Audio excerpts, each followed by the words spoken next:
सबको समान ही प्यार दिया, यदि एक कपूत निकल जाए इसमें मैया का दोष है क्या। माता का दोष सभी पर प्रेम प्यार अधिकार बराबर है।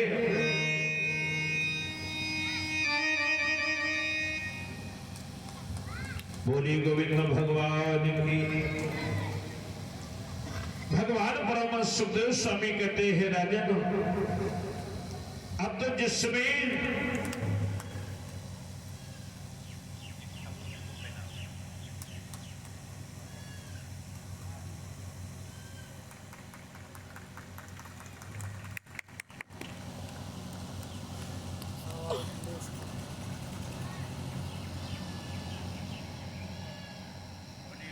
भगवान की जय हो।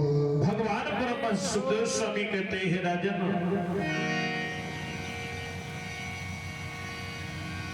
अब तो कहा जिसमें एक मैया ने, एक परीक्षा जी का डाल दो पंडित जी, एक परीक्षा जी को पहना देना। एक मैया ने तो पुत्र जने सबको समान ही प्यार दिया, यदि एक कपूत निकल जाए तो इसमें मैया का दोष है क्या। माता का तो सभी पर प्रेम प्यार अधिकार बराबर है। आज जिसमें इतना कहा, कहने का भाव गोकर्ण जी ने समझाया, पिताजी किसी के भाग्य पर किसी का अधिकार नहीं होता। अगर यदि तुम्हें शांति की इच्छा है तो सीधे बन को गमन करो।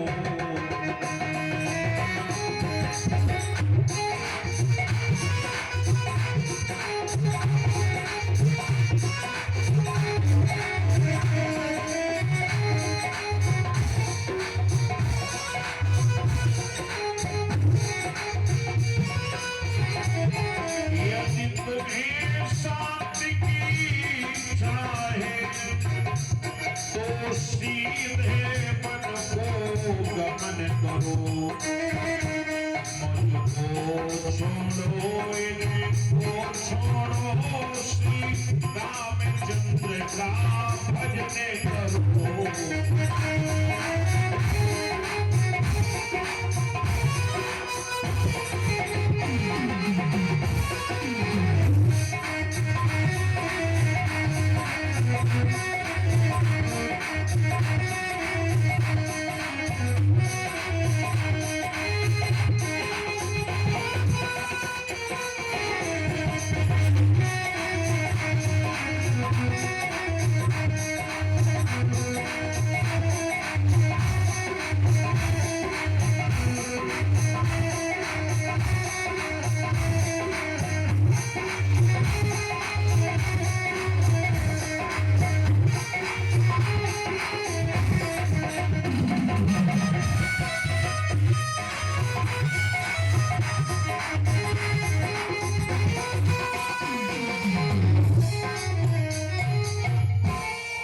पिताजी सारा खलु संसारो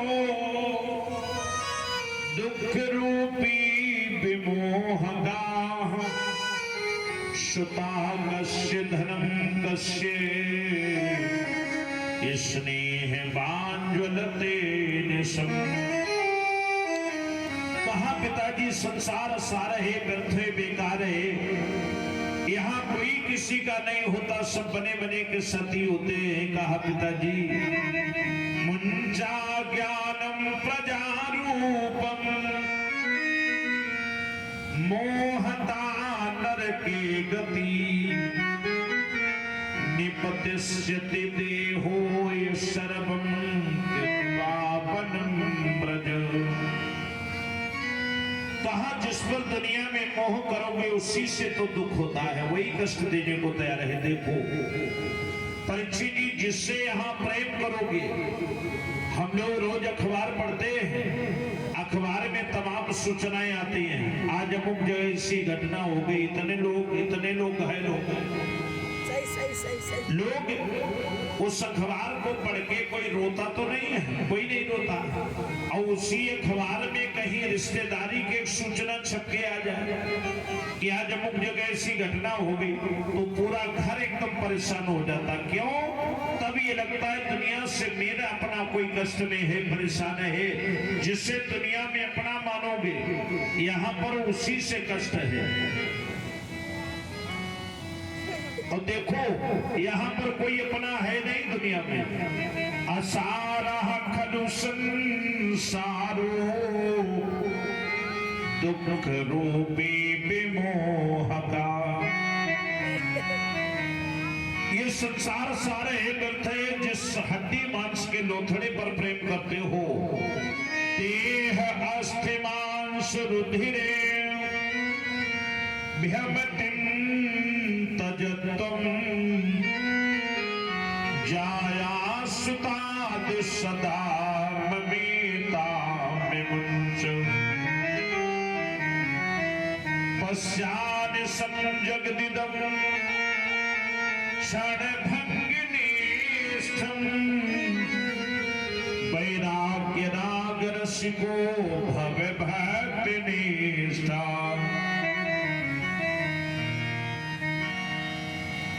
कहा पिताजी संसार सार है व्यर्थ है। ए लड़के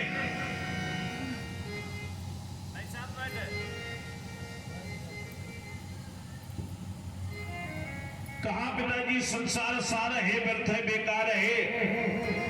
और यहाँ कोई न कोई प्रकार से दुनिया में दुखी सब है। परीक्षित जी, अगर बेटा है तो बेटी नहीं है, बेटा बेटी दोनों है तो धन नहीं है, धन है मकान नहीं है, कोई चीज कमी है। दुनिया में कोई न कोई प्रकार से दीन कहे धनवान सुखी।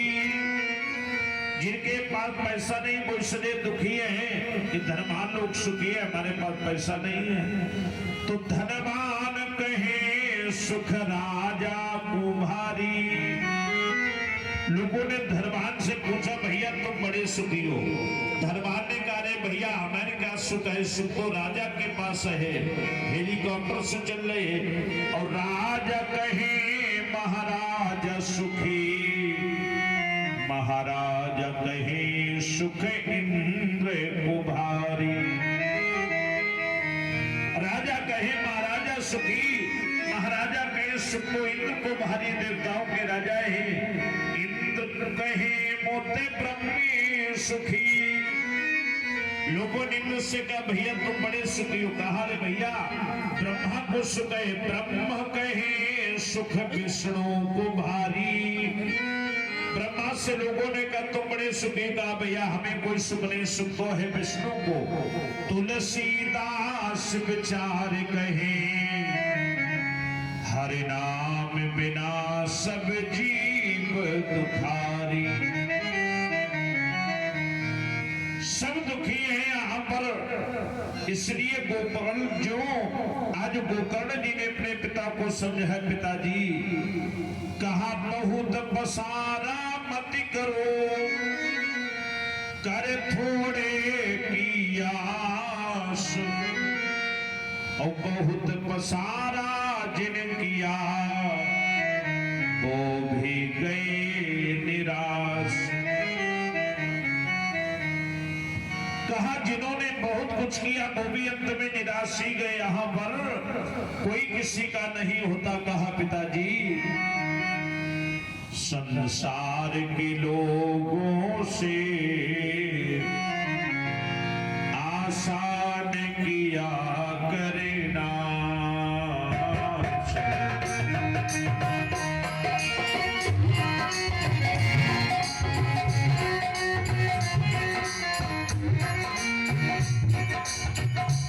यहाँ कोई नहीं अपना सिया राम कहा करना।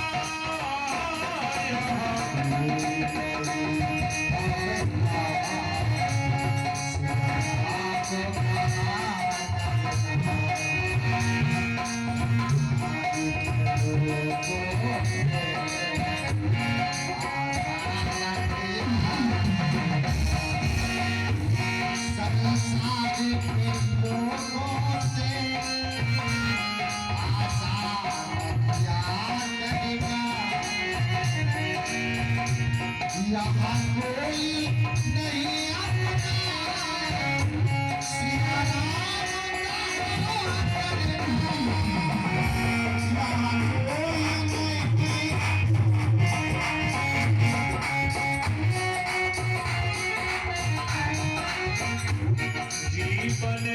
समुंदर में तूफान भी आते हैं, जीवन के समंदर में तूफान आते हैं। जो प्रभु को भजते हैं प्रभु आप बचाते हैं, जो प्रभु को भजते हैं प्रभु आपको बचाते हैं। आप ही आएंगे तुम याद किया करेगा,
मत भूले अरे बंदे यह देश में गाना है, मत भूलिए रे बंदे ये देश में जाना है।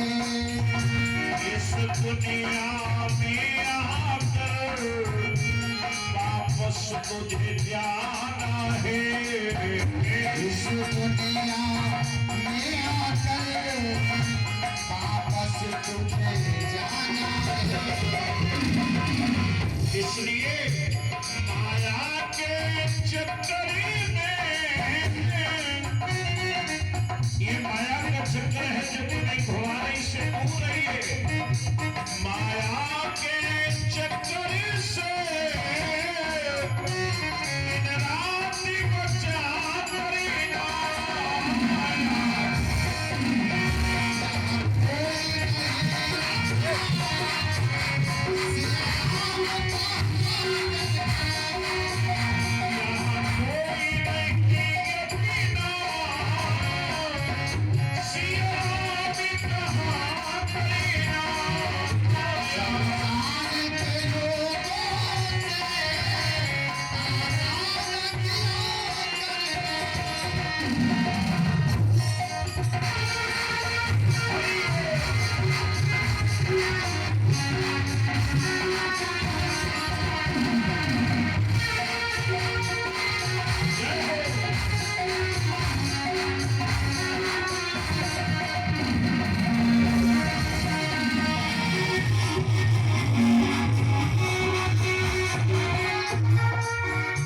यह सोच अरे बंदे प्रभु तुझसे दूर नहीं, सोच रे बंदे प्रभु तुझसे दूर नहीं। कोई भक्त जीवन में भगवान तो तुम्हारे करीब है, कोई कष्ट हो भक्तों पर प्रभु को मंजूर नहीं, कष्ट हो भक्तों पर सबको मंजूर नहीं भगवान को आता है भक्तों पे दया करना भगवान यहाँ कोई नहीं शिवनामी कहाँ करना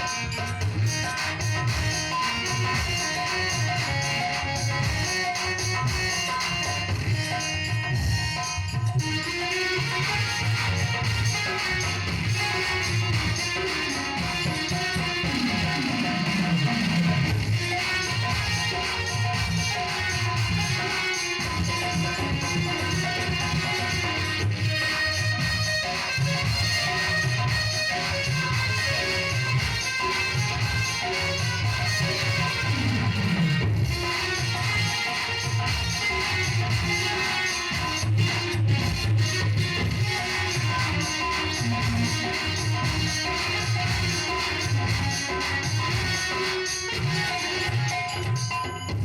कहा पिताजी असारह खलु संसारो दुखी रूपी विमोह का यह दुनिया में कोई किसी का नहीं होता संसार के लोगों से आशा न किया करना यह कोई नहीं अपना जय सिया राम कहा करना कहा पिताजी जिस समय गोकर्ण जी ने अपने पिता को समझाया ज्ञानोपदेश किया महाराज आत्मदेव ब्राह्मण से कहा पिताजी तुम भजन करो जिस समय भगवान के भजन के लिए आत्मदेव ब्राह्मण घर से निकल करके चल देते हैं परीक्षित जी इधर अब तो महाराज घर में कौन गोकर्ण जी ने एक दिन की बात विचार किया कि अब हमें भी चलना चाहिए गोकर्ण ने भी घर छोड़ दिया तपस्या के लिए चले अब घर में बचा को धुंधली और धुंधकारी एक दिन की बात रात के समय में इस धुंधकारी ने अपनी मैया धुंधली को पीटने लगा और कह रहा क्वाबितम पैसा कहा पैसा हमें धन चाहिए धन और जो कहा हमें धन चाहिए मैया ने कहा बेटा मेरे पास धन नहीं है और जो इसने हने से दत्तया नचेत जब देखा धन नहीं है तो अपनी मैया को लातों से गिरा गिरा करके मारा है अब मैया रोने लगी बेटा मैं तुम्हें कल कहीं से धन ला करके दूंगी इसने पीटना बंद किया मैया ने सोचा कल हम धन लाएंगी कहां से तो कल ये हमें फिर मारेगा तो रोज से मार खाने से अच्छा है तो मैया ने ऊपे पाता कृतौरात्रो साते निधनम बता उसी समय कुएं में गिर करके मैया ने अपना प्राणांत कर दिया और जिस समय मैया ने कुएं में गिर करके प्राणांत किया परीक्षित जी घर में कौन बचा अकेला धुंधकारी पारा में स्वतंत्र न सिर पर कोई ना कोई कहने वाला ना कोई सुनने वाला अब तो ये इतना दुष्ट एक दिन की बात 5 वैश्याओं को लाकर के इसने अपने घर में रखा और देखो वैश्याएं होती हैं धन की भोगी जिस समय 5 वैश्याओं को लाकर रखा एक दिन की बात ये कहीं राजा के यहाँ से नगर से धन चुरा करके लाया वैश्याओं ने देखा आज बहुत धन मिल गया कहां से लाए कहा राजा के यहाँ नगर में मैंने चोरी की एक वैश्या ने सोचा अगर दुष्ट पकड़ गया तो इससे तो फांसी होगी होगी हमें भी मरवा डालेगा तो 5 वैश्याओं ने विचार किया दुष्ट धुंधकारी को पीटने लगी और ये धुंधकारी चिल्लाने लगा बचाओ बचाओ बचाओ और जो उसने कहा बचाओ बचाओ एक वैश्या ने कही दुष्ट चिल्लाए बहुत तेज हो दूसरे के ज्यादा चिल्ला तो जाके मुंह में चैला ठूस दो जब तब वो आगे चिल्लाई वो हो जाए पर आपका ये भी लिखा हाँ यही लिखा है तप्तांगार समूह तन मुखे ही विचिक्षिपो अग्नि ज्वाला अति दुखेन व्याकुलो निधनम गता अब तो तप्तांगार अग्नि का टुकड़ा मुख में जो जलती हुई लकड़ी को मुख में इसके रख दिया और अग्नि की ज्वाला से दुखी होकर के व्याकुलो निधनम गता धुंधकारी का प्राणांत हो गया। और जिस समय ये मरा है ये महान प्रेत योनि में जाकर के पहुंचा।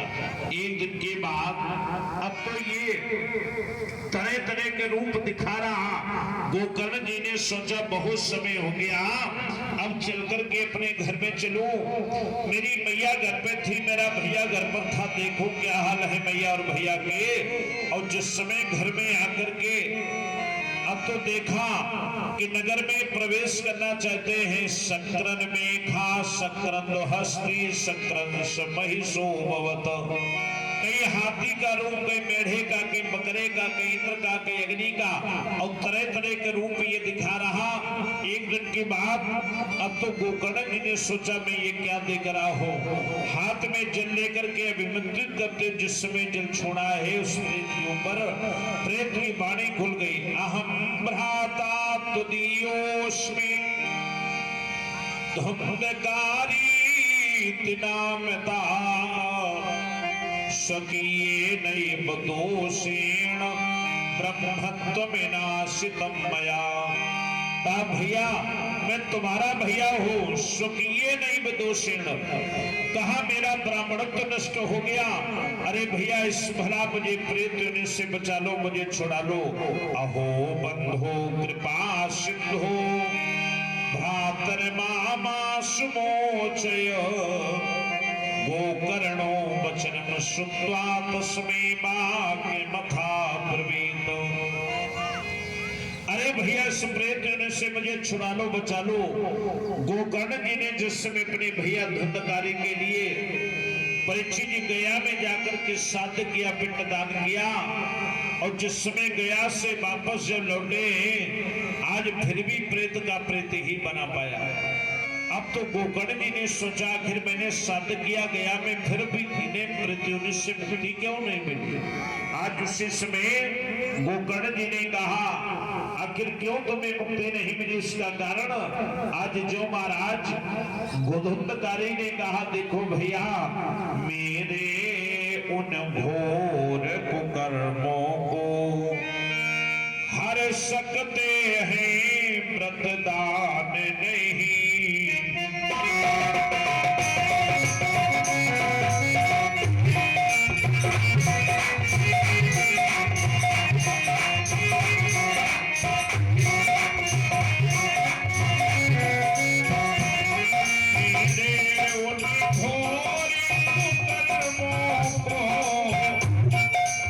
सकते हैं व्रतदान नहीं। नाथ की न्यायशाला है वही रिश्वत की दुकान नहीं।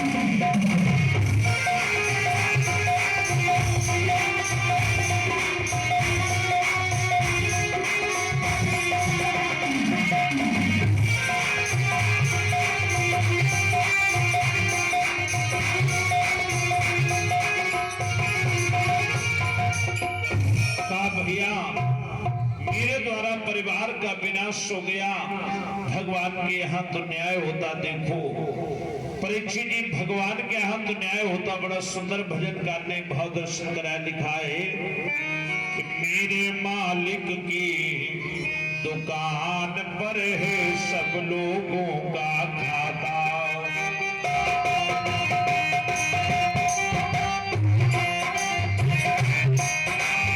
सब लोगों का खाता और सबका जीवन खाता मेरे मालिक की, वो मेरे मालिक की दुकान पर है सब लोगों का खाता।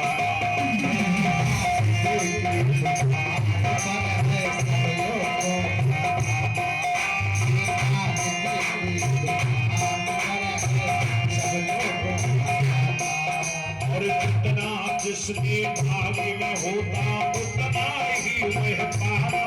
मेरे मालिक की, मेरे मालिक की दुकान पर सब लोगों का खाता।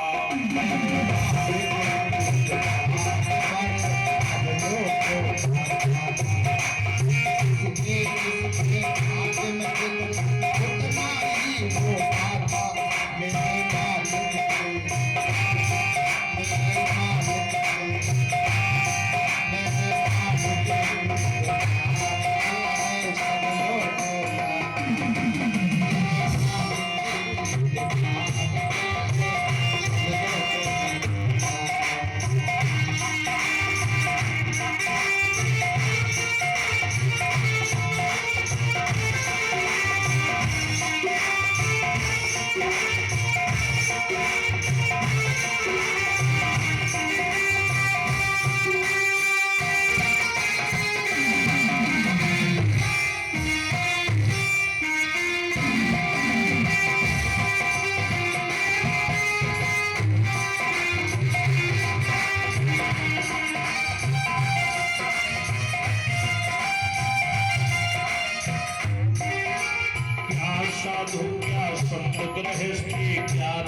मंद में ही चले चालाकी।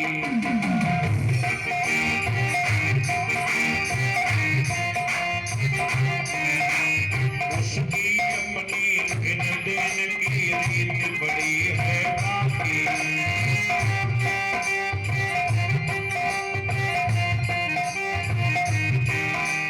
पुण्य की नैया पार करे वो पाप से, पुण्य की नैया पाप करे वो पापी डूब ही जाता। मेरे मालिक की दुकान पर सब लोगों का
जिसमें अब तो कहा रे गोकर्ण जी ने कि भैया तुम्हारी गति कैसे प्राप्त हो गई।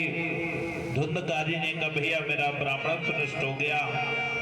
अब तो महाराज गोकर्ण जी सूर्य भगवान के परम उपासक हैं। जिस समय सूर्य का आवाहन किया, ध्यान की आकाशवाणी हुई, अपने भैया धुंधकारी को अगर भागवत जी की कथा को सुना दे हुए तो जीवन इसका निश्चय मुक्ति में परिणित हो जाएगा। अब तो जिस समय गोकर्ण जी ने अपने भैया धुंधकारी को भागवत जी की कथा को सुनाया, परीक्षित जी 7 दिन की कथा पूर्ण हुई। ये हरे मास में स्थान लेकर के बैठ गया। 7वें दिन भगवान के पार्षद विमान लेकर के आए, कहा विमान पर बैठो, तुम्हें भगवत धाम को चलना है। जितने श्रोतागण बैठे थे सर्वेषां पश्यतां भेजे विमानम धुंधली सुता विमाने वैष्णवान वीक्षणो गोकर्णो बाकी मम ब्रवीतो। अब तो जितने अन्य श्रोतागण बैठे थे सबने कहा भैया एक बात बताओ, कथा सबने सुनी, विमान एक के लिए आया। इतने लोग कथा सुन रहे और एक के लिए विमान आ जाए तो आखिर क्यों?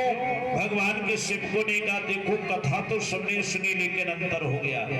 कथा सुनने में भेदरा भाव कैसा, परीक्षित जी श्रोता को कैसा होना चाहिए। फलाहारेण रहकर कथा सुनो और ना फलाहार रहा है, दुग्धाहार रहा, दूध पी के रहो, दूध पी के नहीं रहा जाता तो ब्रह्मचर्या मधा सुप्रीम पत्राबल्याम च भोजनम। ब्रह्मचर्य का पालन करे, पत्राबल्याम च भोजन, पत्तल पर भोजन, एक बार भोजन करना चाहिए श्रोता को, ठीक है। इसके बाद में अगर नहीं एक बार हो जाता है, कोई समस्या है तो भाई 2 बार खाओ लेकिन हल्का भोजन करो। भोजन करना मना नहीं है भागवत में, इतना भोजन करो जितने से तुम्हें बैठने में कोई कष्ट ना हो। इसके बाद द्विदलम मधु तैलम गरिष्ठानम तथैव च। गरिष्ठान माने लहसुन प्याज बासा भोजन आदि, ये श्रोता को नहीं करना चाहिए। भागवत के अनुष्ठान में लहसुन प्याज नहीं खाना चाहिए परीक्षित जी। तो आज हमने बता भी दिया था है? अब हम तो एक ही बार करते हैं भोजन तो शाम को, ठीक है? आप लोग एक बार इच्छा हो चाहे 2 बार जैसी आपकी मर्जी हो गए, लेकिन इतना जरूर है कि लहसुन प्याज बिल्कुल ना बनवाना। आप घर में लहसुन प्याज नहीं बनता है। जिसके घर भागवत कथा होती है तो लहसुन प्याज खाना मना होता है। जिसमें और कहा श्रोता को कामम क्रोधम मदम मानम मत्सरम लोभ में बचा। हृदय में कोई काम भावना नहीं होना चाहिए। क्रोध माने गुस्सा, क्रोध ही नहीं होना चाहिए। वैसे तो परीक्षित जी बड़े सीधे हैं, हमने समझ लिया बड़े सीधे हैं। अगर परीक्षित जी गुस्सा आत्मय हो तो जो लोग भागवत हो तो लोग उसी पे गुस्सा में बात नहीं करेंगे। इसके बाद मतलब मानव कोई अहंकार नहीं होना चाहिए कि हमारे घर कथा हो रही तो हम बड़ा जिला जीत है ना। कोई नाराज भी हो तो भी हाथ जोड़ के कहना भैया भगवान की कृपा से कथा हो रही, एक दिन आप भी कथा में आना जरूर। और मत्सरम लोभ में बचा, श्रोता को लोभ ही नहीं होना चाहिए। अगर भगवान ने तुम्हें दिया है तो उनके निमित्त हमें खुले हाथों खर्च करोगे। और आप अनुभव कर लेना, ये कथा हो रही जितना आप इसमें खर्च करोगे, आपकी जब साल लौट के आप अपनी प्रोग्रेस को आप देख लेना, अगर हर साल की अपेक्षा आपकी उन्नति ज्यादा होवे तो माता है। ये भागवत जी का प्रभाव होता है। जो खुले हाथों खर्च करता भगवान न जाने कहां से उसको दे देता। आप अनुभव करके देखना। तो बताया कहा श्रोता को लोभी नहीं होना चाहिए। वैसे तमाम लोग धनवान होते हैं लेकिन लोभी बहुत होते हैं। 10 रुपया 2-3 माई से टटो दूसरा नोट चपको हो जाए है तो धोखा 20 न चढ़ जाए बड़ो घाटा हो जाए। अरे 10-20 जो चढ़ गए का मतलब है भगवान की कृपा से। अगर भगवान ने दिया है तो जरूर। तो इस समय दम्भम मोहम तथा द्वेषम दूरे कथावती बड़ा सरल भाव से भगवत स्मरण करते हुए परमात्मा की कृपा मानते हुए कि ठाकुर जी मेरी औकात नहीं थी, आपकी कृपा से ये कथा हो रही। भगवान ये मेरी नैया पार लगाना मेरी औकात नहीं थी, भगवान की कृपा से कथा होती है। लोग जीवन भर विचार करते रहते हैं और अगर उनकी कृपा नहीं है तो हो कुछ नहीं सकता। राम कीन चाहे सोई होई और करे अन्यथा नहीं कोई।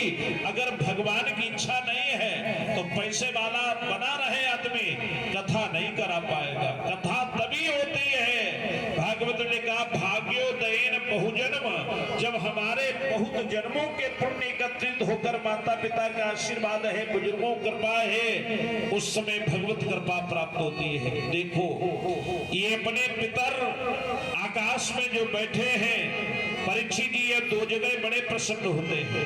जब घर में कोई नाती होता है, कोई पुत्र का जन्म हो जाए तो उस समय माता जी आंगन में बेला या तबा बजाती हैं। कानी लड़किनी भाई कानी लड़किनी कहा जाता था पहले पुरानी प्रथा में, तबा बजाया जाता था। क्यों? उस समय ये हमारे मित्रगण जो आकाश में बैठे प्रसन्न होते हैं कि हमारे परिवार में वंशज में नाम चलाने वाला कोई पुत्र आ गया, हमें आगे चल करके हमारी पूजा करेगा, पितरों को जल मिलेगा। अरे कम से कम कोई धार्मिक कृत्य करेगा तो उसमें पितरों का पूजा। परीक्षित जी धुंधकारी का झंडा क्यों लगाया जाता भागवत में काला? क्योंकि पितरों का स्थान है। अगर आपके परिवार के कोई पूर्वज जिनको प्रेत योनि अगर मिल भी गई धोखे से, कर्मों से, कुकर्मों से, अगर भागवत आपने उनको सुनवा रहे तो ये निश्चित है उनको प्रेत योनि से मुक्ति हमेशा के लिए मिल जाएगी। ये आकाश में पितर वहां से आशीर्वाद देते हैं कि बेटा तुम धन्य हो, तुमने आज ऐसे परिवार में कम से कम भगवान की कथा तो कराई है।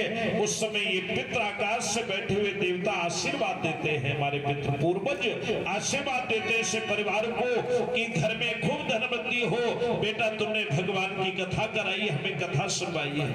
तो भगवान सुखदेव स्वामी कहते हैं राजन, आज धुंधकारी ने जिस समय भगवान की कथा को स्मरण किया, धुंधकारी भगवान के दिव्य परम धाम की यात्रा करता है। बोलिए कृष्णचंद्र भगवान की जय हो। आइए 2 बार भगवान का स्मरण उपरांत आगे कथा में प्रवेश करता हूं। सभी भक्त बड़ा श्रद्धा से गा करके बोलेंगे मधुरे मधुरे नाम सीताराम सीताराम।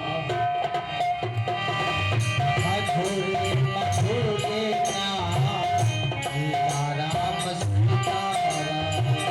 पतित पावन नाम सीताराम पतित पावन नाम सीताराम सीताराम। मधुरे मधुरे नाम सीताराम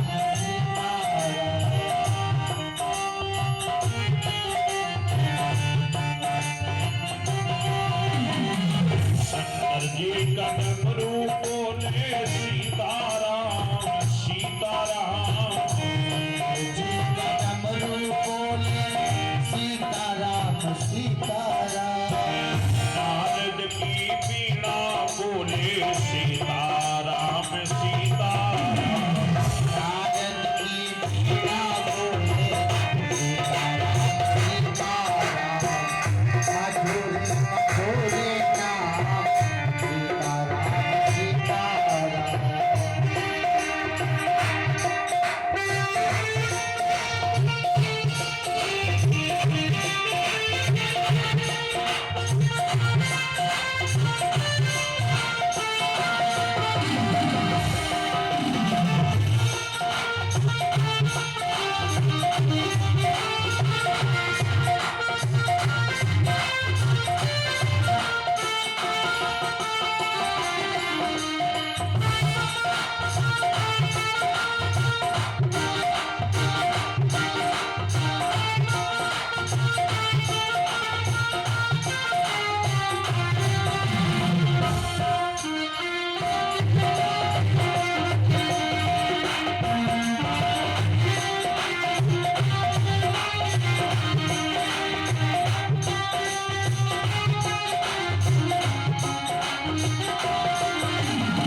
बोलिए शिवनामन में हरि लाल की। जय हो।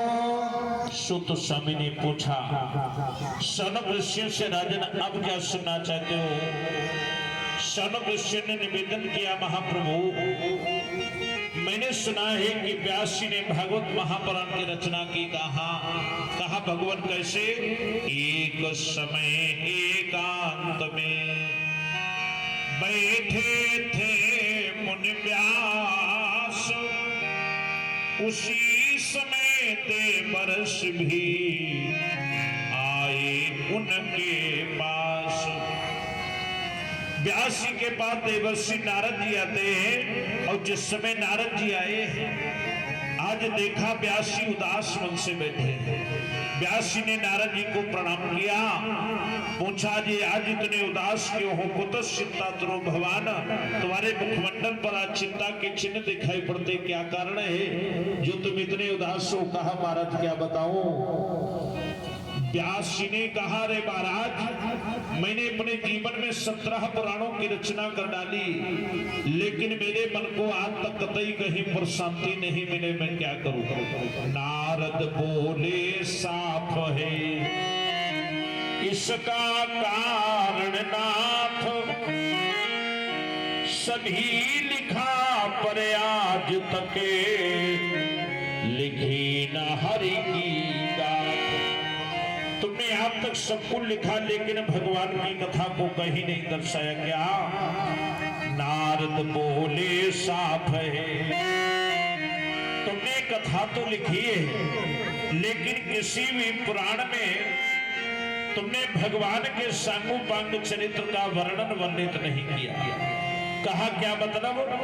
कहा कथा तो सुंदर लिखी, परीक्षित जी घर में सब्जी खूब बढ़िया बनाई जाए, खूब कारीगरी से गरम मसाला सब्जी मसाला बढ़िया फ्राई करके बनाई जाए, और नमक बिल्कुल न पड़ा हो सब्जी। और खाने वाले से आप पूछे, भैया आज बड़े मन से मैं सब्जी बनाई, कैसी लगी? तो कहेगा सब्जी तो बढ़िया बनाई, लेकिन जब मैं नमक तो बिल्कुल नहीं, कैसी बता में लगी? तो कहा कथा तो तुमने लिखी, लेकिन किसी भी पुराण में भगवान के सांगोपांग चरित्र का तुमने वर्णन वर्णित नहीं किया। क्या करो? कहा तुम एक और पुराण लिखो, उस पुराण का नाम होगा श्रीमद् भागवत महापुराण। और जो कहा भागवत महापुराण की रचना करो। 17 पुराण रचना के व्यास ज्ञानवान, ओहे तु जग ठान तो शांति नहीं पाई है। नारद सु पूछी वह बोले सब कियो किंतु, ओ हरि गाथा शुद्ध नाही देव कहु गाई है। कहा कथा तो तुमने लिखी, किसी भी पुराण में भगवान के सांगोपांग चरित्र का तुमने वर्णन वर्णित नहीं किया। अब नारद जी ने क्या करूं, तो नारद जी ने कहा ऐसा है, तुम्हें मैं 4 श्लोक दे रहा हूं। उन 4 श्लोकों से एक महापुराण की रचना करो जिसका नाम होगा श्रीमद् भागवत महापुराण। 3 श्लोक 4 सार गुने ऋषिवर तब, और 3 को आधार धार काव्य धारा धाई है। उनके उद्धार हेतु व्यास कंठ पार किए, और गंगा रूप भूतल पर भागवत आई है। परीक्षित जी नारद जी ने 4 श्लोक दिए। व्यास लिखने कहा कि 4 श्लोक दिए। देखो महाभारत में 18 पर्व है। 18वें पर्व से 18वें दिन का जो युद्ध है उस कथा को नारद जी ने जो श्लोक दिया है वहीं से भागवत की रचना करना प्रारंभ किया गया। भागवत महापुराण की रचना हुई। भाग्य कहे ते भाग्य खुल जात भक्तन के, गा के कहे ते गुमान मिट जात है, और बाके कहे ते परण होत विष्णु भक्तन में, और ताके कहे ते सिंधु तर जात है। परीक्षित जी भागार्थ है भक्ति। भागवत में 4 अक्षर है। भागार्थ भक्ति, गागार्थ ज्ञान, बागार्थ वैराग्य, ताकार्थ त्रिवेणी। भक्ति ज्ञान वैराग्य की जो त्रिवेणी है बस उसी का नाम भागवत है। तो महाराज महाभारत से जो श्लोक दिए हैं, क्या दिया श्लोक? यदा प्रधे, यदा माने होता है संस्कृत में जब, अमृधे माने मारे गए। कौन मारा गया? यदा प्रधे कौरव संजयाना, वीरोद्गतो वीरगतिं गतेषु, प्रकोदरा विद्ध गदाभिमर्श, भगनोर दंडे धृतराष्ट्रपुत्रे। जिसमें कुरुक्षेत्र में वीरों की सेना मारी जा रही थी, बड़े बड़े वीर लोग वीरगति को प्राप्त हो रहे थे, उस समय प्रकोदरा। परीक्षित जी प्रकोदर नाम है भीमसेन जी का। देखो भीम का एक नाम है प्रकोदर, माने इनका उदर बहुत पेट बड़ा था, प्रकोदर इनको कहा गया। और होता क्या है, कभी कभी हम लोग भोजन करते करते ज्यादा भर जाते हैं। कोई चीज अम्मा अच्छी बनाई दे घर पर, बहुरिया अच्छी चीज बना और रोटी की 4 घूम गए, 4 बजाय 5 खेगे। अब खा के पानी पिया, बड़ी तेज हुआ, सांसी मची जा। भैया आज दाल बहुत अच्छी लगी, हमने एक रोटी ज्यादा खा दी, उबा सांसी होने लगी। तो क्या करें? अपने मन में पेट पर हाथ रख करके और 7 बार भीम को याद करें। ओम प्रकोदराय नमः, ओम प्रकोदराय नमः। 7 बार यदि ऐसा बोल दोगे तो भोजन सुपच, वो बढ़िया ढंग से पच जाएगा, और नहीं तो नुकसान कर जाएगा। दूसरे दिन खाने लायक नहीं रहोगे, सफेद हो जाएगा। लेकिन जब नहीं है कि रोज ही तो ज्यादा खाए नहीं, भीम को याद करें, खुदे पची नहीं, रोज ही बात नहीं, यदा कदा के लिए है। भीम को समय याद करें। बोले गोविंद भगवान की। तो बात चली थी। अब तो जिस समय भीम ने अपनी गदा के माध्यम से दुर्योधन की जगह को तोड़ दिया, प्रकोदरा विद्ध गदा भीमर्श, भगनोर दंडे धृतराष्ट्रपुत्रे। जिसमें अब तो महाराज दुर्योधन की जगह को तोड़ा गया। ये दुर्योधन पड़ा हुआ अपनी अंतिम घड़ियों को गिना, और जिसमें अंतिम घड़ियों को गिना उसी समय परीक्षित जी दुर्योधन को अपने मित्र अश्वत्थामा की याद आ गई। और जो उसने अश्वत्थामा को बुलाया, रे मित्र तुम मेरे सच्चे पावन पवित्र मित्र हो, मेरी अंतिम अभिलाषा पूर्ण कर दोगे? कहा भैया बताओ। अश्वत्थामा से कहा जिस पांडवों ने भीम की गदा के माध्यम से मेरी जंगा को तोड़ा गया, ऐसे 5 पांडवों के शीश काट करके मेरे सामने ला करके तुम प्रस्तुत कर दो, तो मैं समझ लूंगा मित्रता का फर्ज तुमने कर्ज में बदल दिया। अब तो महाराज जिसमें ये अश्वत्थामा हंसने लगा, "अरे भैया इसमें कौन बड़ी बात, मैं लाऊंगा 5 पांडवों के शीशों को काट करके।" और जिसमें परीक्षित जी दुर्योधन अब तो अंतिम घड़ियों के ना अश्वत्थामा चला कहां, पांडवों का वध करने के लिए। इधर शिविर लगे हैं, एक शिविर में द्रौपदी के 5 पुत्र सो रहे और एक शिविर में द्रौपदी के 5 पति सो रहे। भगवान कृष्ण पहरेदारी पर खड़े हैं। अब देखो जिस समय ये अश्वत्थामा जाकर के पहुंचता है, भगवान ने विचार किया होनी आ रही और होनी अपना कार्य जरूर करेगी। लोग कह देते भैया बड़ी अनहोनी हो गई। एक बात और कह दो, दुनिया में कुछ भी अनहोनी नहीं होता, सोच उसी का कीजिए और जो अनहोनी हो और अनहोनी होती नहीं, होनी होए सो होए। अनहोनी कभी नहीं होती है, कह दिया जाता है भैया अनहोनी हो गई। तो जिस समय ये अश्वत्थामा जाकर के पहुंचना चाहता है, इधर भगवान कृष्ण पहरेदारी पर खड़े थे, तो भगवान ने उसी समय भूत बाबन भोलेनाथ को याद किया। बाबा उपस्थित हो, जिस समय भोलेनाथ उपस्थित कहो कन्हैया, कहा बाबा मैं जा रहा समुद्र स्नान करने के लिए, तुम शिविर के रखवाली पर खड़े हो जाओ, कोई शिविर के अंदर प्रवेश न करने पावेगा। ठीक। अश्वत्थामा जाकर के पहुंचना चाहता है, भोलेनाथ दरवाजे पर खड़े, भगवान बहाना करके निकल गए। अब जिस समय अश्वत्थामा पहुंचा जाकर के जो शिविर में प्रवेश करना चाहता है, भोलेनाथ ने मना कर दिया, क्षण दृष्ट ठहर जाओ। अब तो जो ये बैठ गया, भोलेनाथ की तपस्या करने लगा, प्रसन्न करने लगा, बाबा को मनाने लगा। देखो और परीक्षित जी भोलेनाथ बड़ी जल्दी प्रसन्न होने वाले देवता है। कोई देवता का लड्डू अच्छे लगा तो लड्डू नु भोग लगे, संत करे सेवा, जय गणेश जय गणेश जय गणेश देवा। एक बार गणेश जी ने बहुत लड्डू खाए, इनका पेट बड़ा होने लगा गणेश जी को, उनको डायबिटीज हो गई, शुगर पेशेंट हो गए। कौन? गणेश जी। आप लोग कहें फिर ये जाकर के पहुंचे डॉक्टर पास, सोच रहे होंगे पंडित जी गणेश के कौन डॉक्टर थे? देवताओं के वैद्य हैं अश्विनी कुमार। अश्विनी कुमार के पास पहुंचे, महाराज पेट बहुत बढ़ रहा, कमजोरी बहुत लग रही। उन्होंने चेकअप किया और कहा तुम शुगर पेशेंट हो रहे, फिर क्या करें? तो कहा लड्डू खाना बंद कर दो, फिर कई 2 चीजें खाना शुरू कर दो। तो अश्विनी कुमार ने गणेश जी को बताया, कपित्थ जम्बो फल चारु भक्षणम। कपित्थ माने कैथा, परीक्षित जी कैथा ये डायबिटीज रहित होता है, कैथा खाने वाले को शुगर नहीं होता है। और जम्बू माने जामुन, ये दोनों डायबिटीज रहित है। आज भी आयुर्वेद में जामुन का रस ही डायबिटीज वाले मरीज को पिलाया जाता है।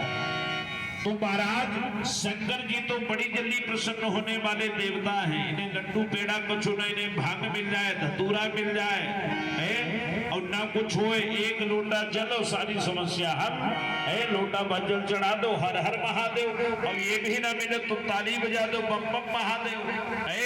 उसी से इसलिए बाबा बड़ी जल्दी प्रसन्न होने वाले हैं। बड़ा सुंदर भाव में कि कब हो न चुके तेरे काम रे, भजल गौरापति को।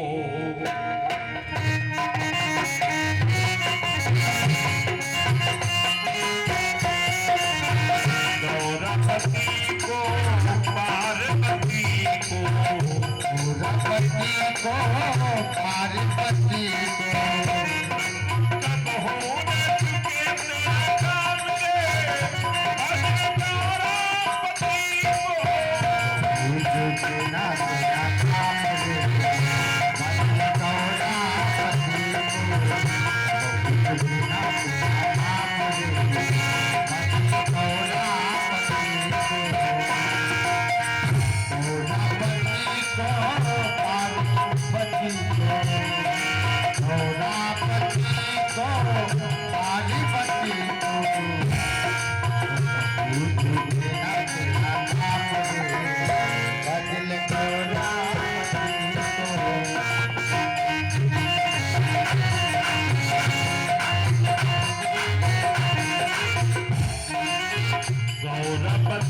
को रघुबर भजते, रघुपति को रघुबर भजते गौरपति को रघुबर भजते रघुबर भजते रघुबर भजते जीत लियो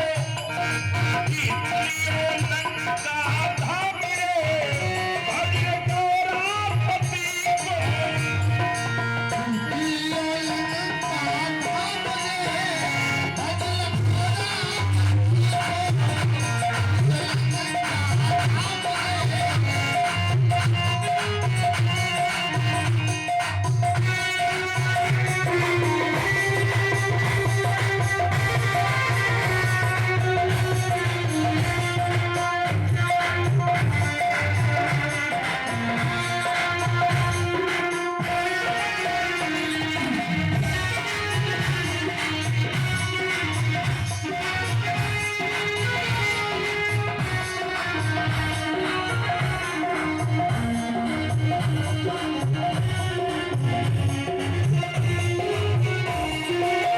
गौरपति को जपले रे भाई गौरपति को भजले बाई गौरपति को जपले रे भाई गौरपति को जपले बाई लागे न गौरी दाम रे भजन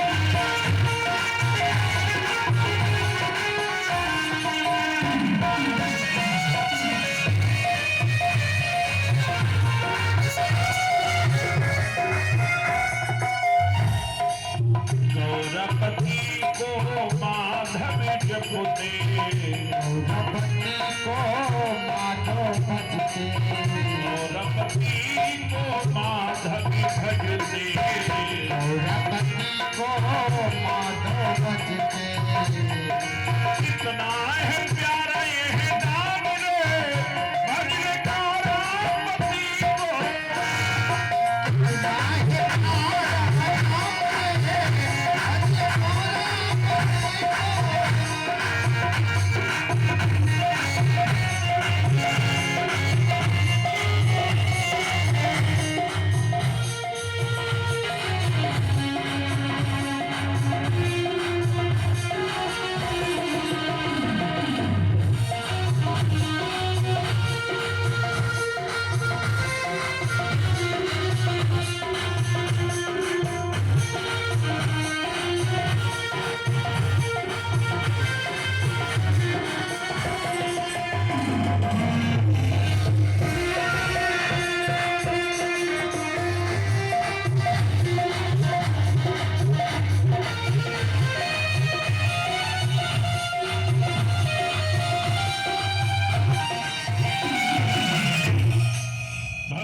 बहुत बावन भोलेनाथ उस समय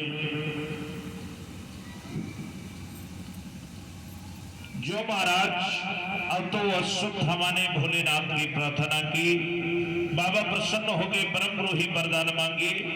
भोलेनाथ ने जो कहा जो 600 परम रोही वरदान मांग लो। अश्वत्थामा ने कहा महाराज मुझे शिविर के अंदर प्रवेश करने की आज्ञा दे दो।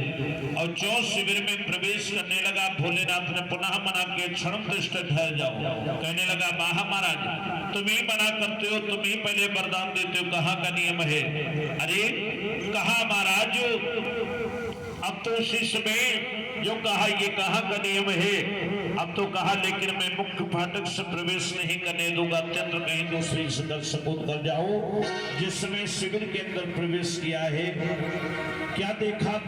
भला अश्वत्थामा ने देखा द्रौपदी के 5 पुत्र सो रहे। आज आज पांडव समझ करके पांचों पुत्रों के शीशों को काट करके पोटली में बांध करके कुरुक्षेत्र के मैदान में ले जाकर के पहुंचा। द्रोणी कही नपति सो बाता, पांच पांडव कीन्ह निपाता। जिस समय पांचों पांडवों का वध कर डाला, अब तो धरे आने सिर भूपति आगे, मुकुट ज्योतिषों देखने लागे। जिसमें सामने शीशों को रखा, अब तो उसी समय सोचा भला दुर्योधन की अगर पांडवों के शीश होंगे तो शीशों पर मुकुट और मणियां लगी हुई होंगी। एक एक करके शीशों को पहचानने लगा, नहीं समझ में आया। अब तो देखा ओहो, इसमें भीम का शीश सबसे ज्यादा मजबूत होगा। एक शीश को उठा करके हाथों से मसला, सोचा नकुल का होगा, ये सहदेव का होगा। और जिस समय पांचों शीशों को मसला, ओहो मूक भई दुख हृदय भुआरा, वंश बार कीन्हे हत्यारा। अरे हत्यारी, तूने तो किसी दुधमय बच्चों को मार करके लाया। इन बालकों ने मेरा क्या बिगाड़ा था? बच्चे होते दिल के सच्चे। अरे अगर दुश्मनी थी तो हमारी पांडवों की थी। इन नन्हे मुन्ने बालकों ने मेरा क्या बिगाड़ा था? अगर तुझे अपनी बेटा पर इतना बड़ा अभिमान था तो अर्जुन भीम सेन नहीं मारो, द्रुपद सुता के पुत्र संहार्यो। इतना बड़ा अभिमान था तो अर्जुन के शीश को काट करके तो लाता, भीमसेन के शीश को काट करके लाता। आस कही प्राण तजे न पुजबहि, भय उपजो द्रोणी जियतब। हाय हाय करके रोने लगा। रे हत्यारी, तूने अच्छा नहीं किया। जिस समय इधर प्रातःकालीन का समय हुआ, द्रौपदी मैया ने देखा मेरे भी तक 5 लाल सो रहे नहीं जागे डेरों में। जिस समय प्रवेश किया वो क्या देखा? डेरों में खून बह रहा था, हरे अबला खड़ी रो रही थी। द्रौपदी बाल बिखराए हुए लालों परे पड़ी रो रही थी। जिस समय आज देखा अपने लालों को, अब तो रोने लगी है। एक नहीं मेरे 5-5 लालों का हत्या करने वाला कौन ऐसा बैरी हो गया? माता शिशु नाम निधनम सुताना, निशम में घोर में परितप्यमाना। तदारुद्रास्प कलाकुलाक्षी, ताम शांतयन्नाह विनीतमानी। अब तो जिसमें, अरे हत्यारे, तूने अच्छा नहीं किया। तुझ में बच्चों को मार करके तूने इनको शीशों को काट करके लाया। आज इधर द्रौपदी मैया भी रो रहे हैं, अब मैं क्या करूं? एक नहीं 5-5 लालों की हत्या करने वाला कौन?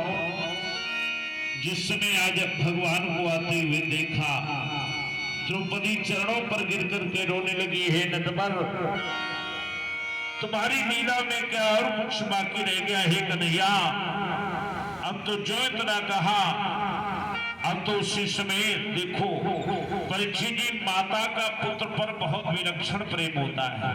दुनिया में बेटी चाहे जिसकी हो, बेटी का प्रेम सदैव अपने पिता पर ज्यादा होता है। जो ये बेटियां होती हैं, ये बेटियों का प्रेम पिता पर ज्यादा होता है। और माँ हमेशा पुत्र को ज्यादा प्रेम करती है, माता पुत्र को ज्यादा चाहती है और बेटियां पिता को ज्यादा चाहती हैं। लिखा गया, तौली गई ममता प्यार को मामा गया, पर माता के प्रेम मापने का पैमाना कहाँ पाओगे।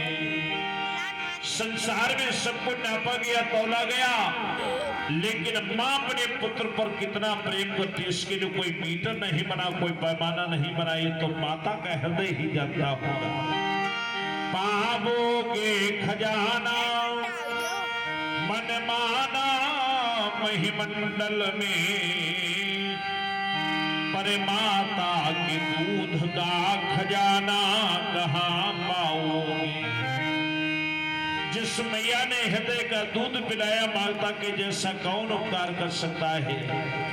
पावोगे जीवन में भूमि को अनेक बार, अच्छा मकान बना सकते हो, अच्छी गाड़ी खरीद सकते हो, जमीन खरीद सकते हो, पर माता के प्रेम सा मुस्कुराना कहाँ पाओगे।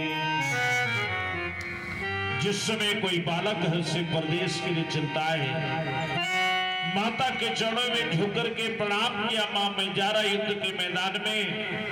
बालक की मां रोने लगती, बेटा तुम्हारा घर आगमन कब होगा। बालक ने कहा, मां मुझे नहीं पता मैं घर लौट करके कब आऊंगा। भक्त बालक तो परदेश चला जाता है, लेकिन माता रोज ठाकुर जी के दरबार में कामना करती है, परमात्मा युद्ध के मैदान में खड़े हुए मेरे बालक की भगवान तुम रक्षा करना। जिस समय बालक परदेश से सूचना देता है कि मां मैं अमुक दिन घर आ रहा हूं, दरवाजे पर मैया अपने बालक की रास्ता जो होती, आज मेरा पुत्र शाम तक घर आता होगा। घर में रहने वाली पत्नी प्रतीक्षा करती है, लेकिन प्रतिकल करके देख लेना, जिस समय माता के मुखमंडल पर बालक की दृष्टि पड़ती है और बालक के मुख को जिस समय मां देखती है, तो माता के मुखमंडल पर जो मुस्कुराहट होगी वो पत्नी की मुस्कुराहट से बिल्कुल अलग होगी। क्यों? क्योंकि पत्नी शरीर की साथी है, पत्नी पैसे की साथी है, लेकिन माता का तो निर्लोभ ममत्व हुआ करता है। मैं तो कहूंगा, हे भगवान, वो नन्हे मुन्ने बालक दुर्भाग्यशाली होते हैं जिन बालकों की बचपन में मां मर जाती है। बेचारे वो बालक पराधीन हो जाते हैं, जिनको मां की ममता का कोई पता नहीं होता कि जीवन में मां का ममत्व क्या होता है। ऐसे घरों पे जाकर के देखो, बेचारे बालक पराधीन हो जाते हैं जिन बालकों को मां की ममता का कोई पता नहीं होता। बाहों के जीवन में अनेक मात शक्तियां, पर पालने में वह प्रेम भरी ताड़ना कहाँ पाओगे। दुनिया में सब कुछ प्राप्त हो सकता है, लेकिन बालक को जो मैया की बाहों में सुख मिलता है, संसार का कितना भी कीमती आप पालना खरीद ले, लेकिन बालक को जो मैया की बाहों में सुख मिलेगा, वो संसार के किसी पालने में कभी सुख नहीं हो सकता है।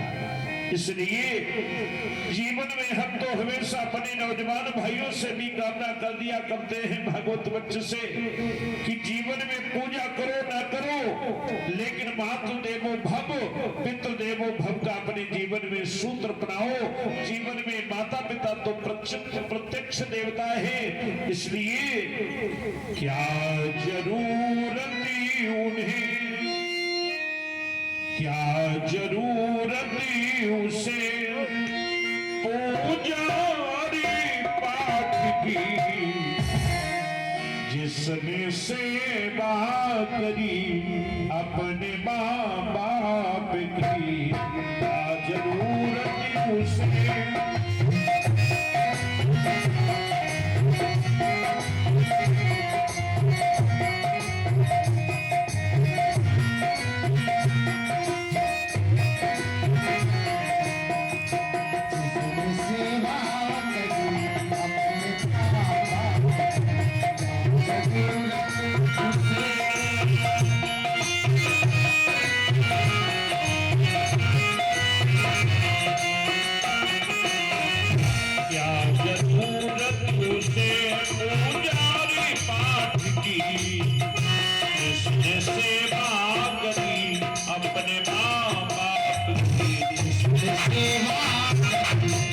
क्यों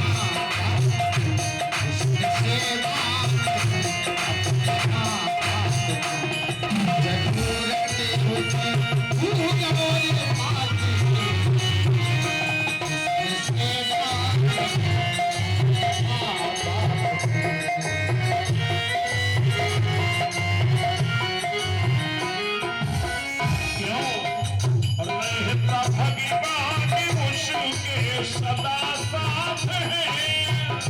रहता भगवान उसके सदा साथ है।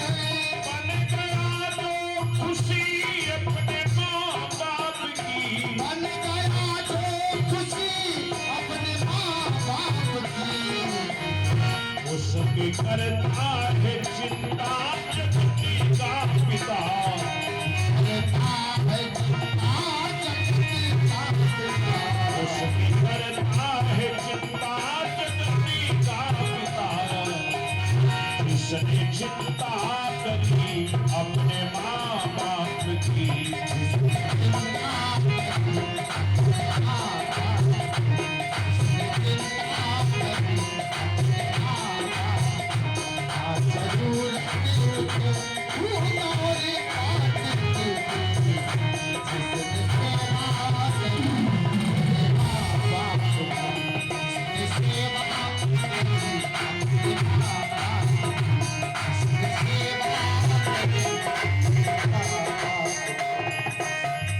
क्या जरूरत उसे पूजारी पाठ की, जिसने सेवा करी अपने माँ बाप की।